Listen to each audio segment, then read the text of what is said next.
Men over 60, a urologist warns to avoid 5 simple intimacy mistakes for a rock-solid bond. After 30, 40, maybe even 50 years together, have you ever looked at the person sitting across from you and wondered, are we still truly seeing each other? It's so easy to get focused on managing our blood pressure or our aching joints that we sometimes forget to manage the health of our most important connection. Now, most people assume that as we get older, physical closeness naturally starts to fade. You know, we blame it on health issues or just plain low energy. But what if I told you the biggest barrier isn't physical at all? What if it's something we've simply stopped doing? A landmark international survey actually asked 10,000 women what they truly wanted from their partners, and the answers were not about stamina or looking like you did at 30. The findings point to something much, much deeper. It makes me think of a patient of mine, Robert, a wonderful 72-year-old retired engineer. He sat in my office and said, "Dr. Wells, I love my wife, but I feel like there's a wall between us."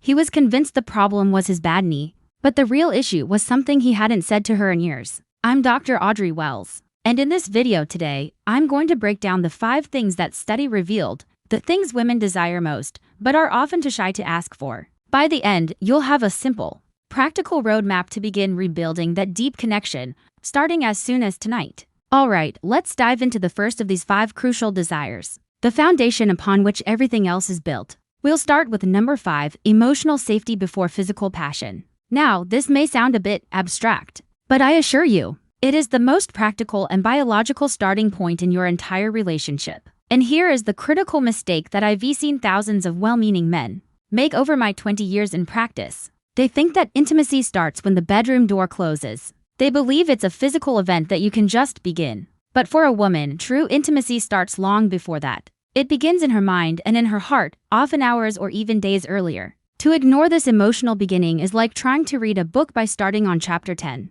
You've missed the entire setup. So why is this so important? Let's talk about the science behind it because it's truly fascinating. Your brain and her brain are wired for survival. When a woman feels any sense of stress, worry, judgment, or pressure, her brain releases a chemical called cortisol. You've likely heard of it. It's the primary stress hormone. Think of cortisol as a bright, flashing red light for her entire nervous system. It triggers the fight or flight response. Blood flow is directed away from the pelvic region and towards the major muscles, preparing her to handle a threat. In this state, the pathways for arousal, connection, and vulnerability are biologically shut down. It is not a choice. It is a physiological reality. She cannot simply will herself to feel close to you if her brain is in a state of high alert. And this isn't just a theory. There is a mountain of research on the brain's limbic system to back this up. The limbic system is the ancient, emotional core of our brain. It's the part that processes feelings of safety, fear, and connection. And study after study shows that this emotional center must receive signals of security and trust before the body can fully relax and become receptive to physical touch. A woman cannot give you her body if she doesn't first feel that her heart is safe with you. Here's an analogy I often use with my patients. Think of it like trying to start a car on a cold winter morning. You can't just jump in, turn the key, and expect the engine to roar to life. It will sputter. It will struggle. You need to let the engine warm up first. You give it time. Emotional safety is the warm-up for her heart and her nervous system. It's what allows everything else to flow smoothly and naturally without force or friction. So, how do you actually create this feeling of safety? This is the best part. It's far simpler than you think. It doesn't require grand gestures or expensive gifts. It's built in small, consistent moments. It means you have to slow down. It looks like putting your phone away when she's talking to you. It's asking a simple, open-ended question like, "How are you really feeling today?" and then being quiet and actually listening to the answer without trying to fix anything. It can be as simple as putting your arm around her on the couch while you're watching television with absolutely no other expectation. These small acts send a powerful, subconscious signal to her brain that says, "You are safe here. You are valued. I am present with you." I go back to my patient, Robert, the retired engineer, the man who felt a wall between himself and his wife. The solution for him wasn't complicated. He started with a single new habit. Every evening around 8 o'clock, he would make his wife a cup of her favorite chamomile tea. He'd bring it to her, sit down for just 5 minutes, and ask about her day. That was it. No other agenda. And he told me, weeks later, that this small act of care, this simple cup of tea, became the signal of safety that she had been missing for years. It was the key that started the engine again. It's a small tweak, but it made a world of difference for him, and I promise you, it can for you, too. Once that foundation of emotional safety is established, the next craving can truly flourish. This brings us to the discovery at number 4 on our list. And gentlemen, this one is huge, especially in a long-term relationship. It is the powerful, fundamental need to feel actively wanted. Now, here is the mistake I see so many good men make, and it comes from a place of comfort and familiarity. After 20, 30, or 40 years together, many men think to themselves, she already knows I love her. She knows I find her attractive. One chose her all those years ago, and I'm still here. Isn't that proof enough? But here is a profound truth. Unspoken words can feel like forgotten feelings. Assuming she knows is not the same as making her feel it. The absence of affirmation can slowly create a void of doubt and insecurity, even in the strongest of relationships. It's a quiet fading of the emotional color in your connection. So, why is actively expressing desire so potent? The science here shifts from the stress hormone, cortisol, to a much more pleasant chemical. When a woman genuinely hears and feels your desire for her, her brain releases a wonderful rush of dopamine. Dopamine is often called the feel-good neurotransmitter. It's the chemical of motivation, reward, and pleasure. It is the same chemical that is released when we eat a delicious meal or achieve a goal. For her, hearing your words of desire does something critical. It confirms that she is still seen, truly seen, as a vibrant, desirable woman, not just as a roommate, a co-manager of the household, or a caregiver. It reaffirms her identity in your eyes. And the proof for this is overwhelming, not just in brain scans, but in the words of women themselves. The data from that international survey of 10,000 women was incredibly clear on this point. Again and again, women from all over the world used phrases like, I want to feel that he wants me, not just the act of intimacy, but me, the person. They craved the emotional appetizer of being desired. Far more than the main course of physical performance, it's a testament to the fact that for women, the emotional journey is the main event. I like to use an analogy of a houseplant.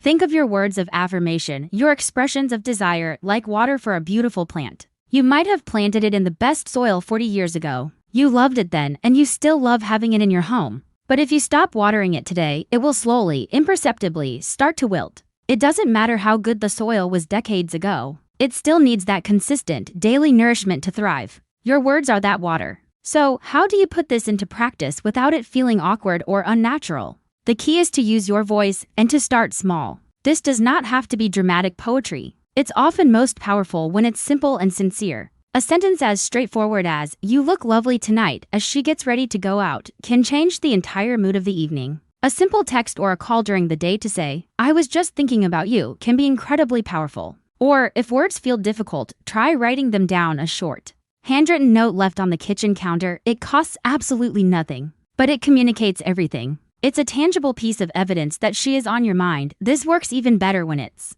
unexpected. A compliment that comes out of the blue has twice the emotional impact because it feels completely genuine. I had a client, David, a 68-year-old man who was very quiet by nature. He found it very difficult to be verbally expressive. So he started with a note. He simply wrote, I'm so glad I married you, on a sticky note and left it on her car's steering wheel. He said she cried when she saw it, happy tears. That one small act opened a door for communication that had been closed for years. It's a small tweak, but it can make a world of difference. All right, we've established the crucial foundation of safety and we've built upon it with active verbal desire. This leads us right to the halfway point in our countdown. At number 3, we have a craving that injects life and energy back into a long-term relationship. It is variety and surprise. Now, as soon as I say that, I know what many of you might be thinking. And here is the major mistake that can cause men to just give up on this idea entirely. They hear the word variety and they immediately picture complicated, acrobatic bedroom maneuvers they saw in a movie once.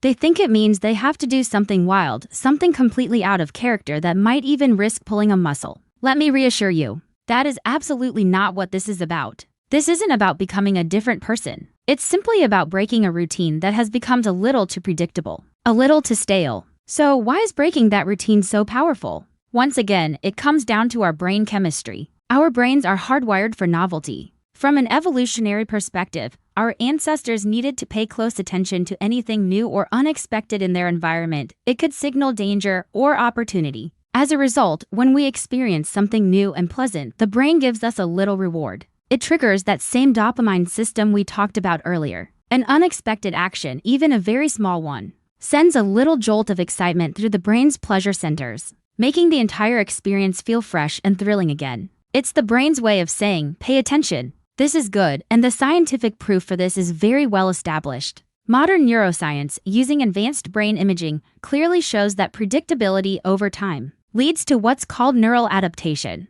This is a fancy term for boredom. The brain's response becomes weaker and less engaged. But when novelty is introduced, even in small doses, these pleasure centers light up again. It's a biological reset button for excitement. That landmark survey simply confirmed what neuroscientists have known for years: women don't crave a perfect, repeatable script. They crave the feeling that something new and exciting could happen. To put it simply, I want you to imagine your favorite meal. Let's say it's a perfectly cooked steak. The first time you have it, it's incredible. The 10th time, it's still really good. But if you were to eat that same steak, cooked the same way, every single day for a year, no matter how good it is, you would eventually get tired of it. It would lose its magic. But what if one day someone adds just a little pinch of a new spice, or serve it with a different side dish? That one small change can make the entire meal taste new and exciting again.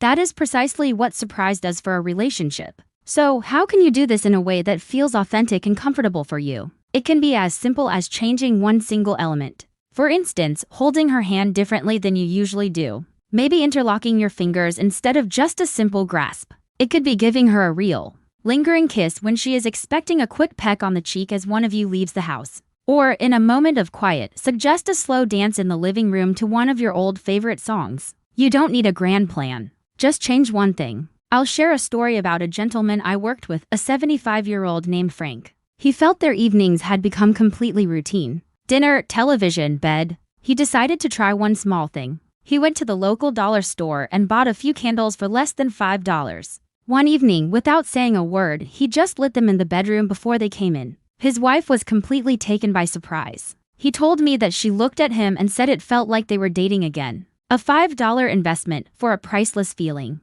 That's the power of a small, unexpected act of effort. It's a simple tweak, but it can truly make all the difference. All right. We are moving up the list to our runner-up, the second most desired element that women crave in a relationship. And this one ties everything we've talked about together. At number 2, we have clear, confident communication. Now, you might hear the word communication and think it sounds like something from a therapy session. But the biggest mistake men make when it comes to intimacy is silence. So many men stay quiet, hoping their partner will somehow, magically, read their mind. They hope their actions will speak for themselves. But more often than not, silence isn't interpreted as strong, silent confidence. To a woman, silence is often misinterpreted as disinterest, or worse, boredom. It creates a space filled with uncertainty and doubt. She starts wondering, does he like this? Is he enjoying this? Is he even present with me right now? That silence, which is meant to avoid saying the wrong thing, often becomes the wrong thing itself. So, why is breaking that silence so incredibly important? Because clarity reduces uncertainty. And reducing uncertainty is one of the fastest ways to reduce anxiety. From a biological standpoint, when things are unclear, our brains can perceive that ambiguity as a potential threat, which can lead to a low-grade release of stress hormones. Exactly what we don't want. When you speak, you are actively managing the emotional environment. You're building a bridge of trust over that chasm of doubt. Your voice tells her, without question, "We are in this together. I am right here with you, and I care about what you're feeling." It's APR, profound act of reassurance.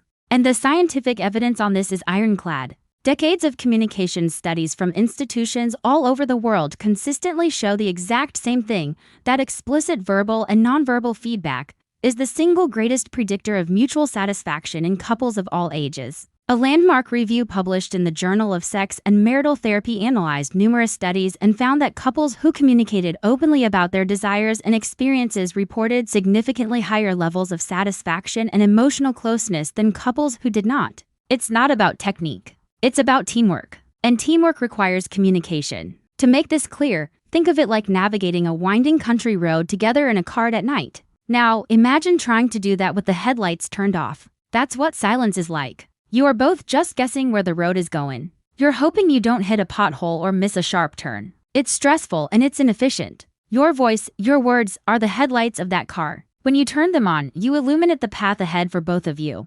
You can navigate the turns together with confidence and ease. All you have to do is turn on the lights. So how do you do this in a way that feels natural? It is far simpler than you think. This isn't about delivering grand speeches. Often, the most powerful communication is the most simple. It can be as straightforward as a quiet, "That feels nice," when she's doing something you enjoy. That one little piece of positive feedback is a gift. It tells her she's on the right track and gives her confidence. It's also about asking gentle questions like, "Do you like this?" It's not a test. It is an invitation. It's about giving and receiving guidance without any fear of judgment. And here is the key to making this feel less awkward. Start practicing outside of the bedroom. Communication is a muscle and you can strengthen it throughout the day. Ask for her opinion on an article you read. When you're having dinner, ask a follow-up question about her day that shows you were really listening. Truly listen. This builds the habit of confident two-way communication. I had a client, a 65-year-old named George, who started by simply making a point to ask his wife's advice on his woodworking hobby.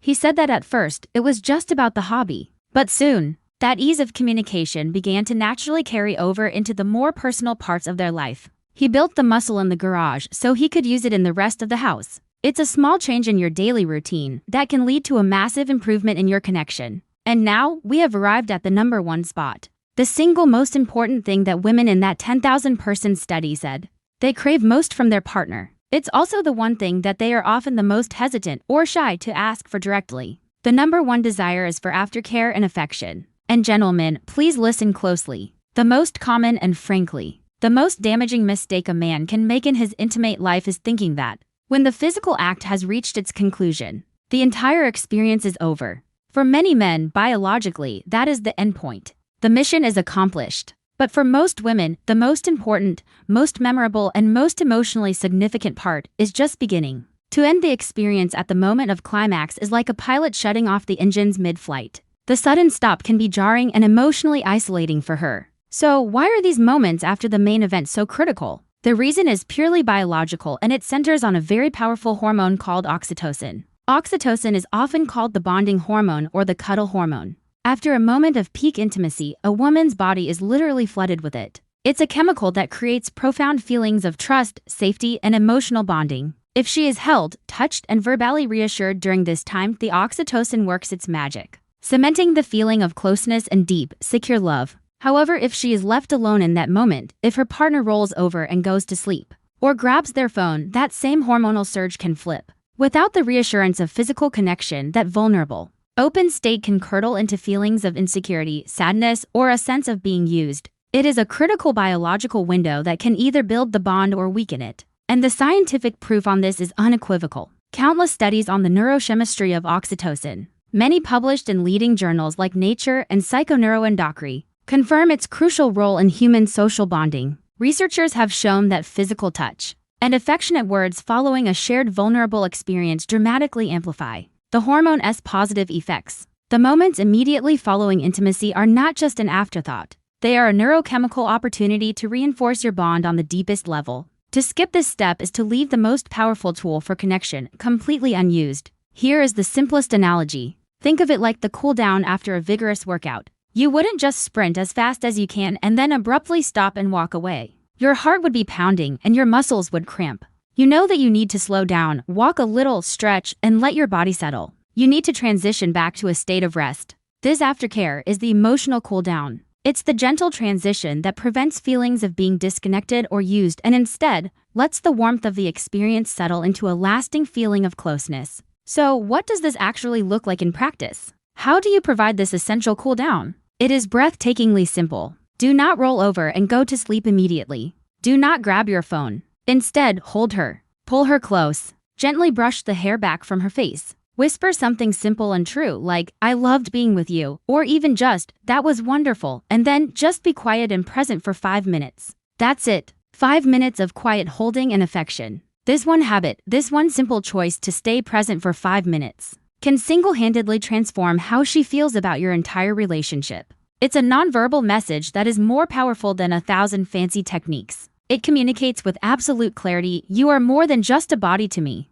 I cherish all of you." This was the number one answer for a reason. Because it's not about performance, it's about presence. It's not about sex, it's about security. It's the final and most important piece of the puzzle. So there you have it. The 5 keys to a deeper, more meaningful connection as we age, starting with that crucial foundation of emotional safety, showing she's actively wanted, adding a dash of variety and surprise using clear, confident communication, and finishing with that all-important aftercare and affection. But I know this can feel like a lot to remember. Knowledge without action is just entertainment. So here is your simple doctor's prescription for this week. It's just 3 steps. First, just practice presence. Once a day, put your phone down, look her in the eyes, and ask a real question. Second, choose one single phrase. Pick one idea from this video, maybe it's "you look lovely today," and say it. Just once. And third, remember the 5-minute rule. The next time you are close, commit to 5 minutes of simple, quiet affection afterward. Just holding her. Now, I know exactly what some of you might be thinking. Dr. Wells, this feels awkward. After 40 years, and you're right. It might, at first. But anything new feels awkward. Remember learning to drive? It's just building a new, healthy habit. And your relationship is worth that effort. Because this isn't just about improving intimacy. This is about fighting back against loneliness and disconnection. It is about strengthening the partnership that will be your greatest source of support and help for all the years to come. This is how you stay independent and strong together. So, if this video has helped you today, please click that like button. And be sure to subscribe so you don't miss our future guides. And more importantly, if you are ready to try, show your commitment. Go to the comments right now and write to simple words, Day 1. This is your public commitment to yourself and to her. Let's support each other on this journey. In my next video, we'll discuss 3 gentle exercises you can do right from your chair to help maintain muscle mass and stay strong. You won't want to miss it. I'm Dr. Audrey Wells, helping you not just to live longer but to live better. Take good care.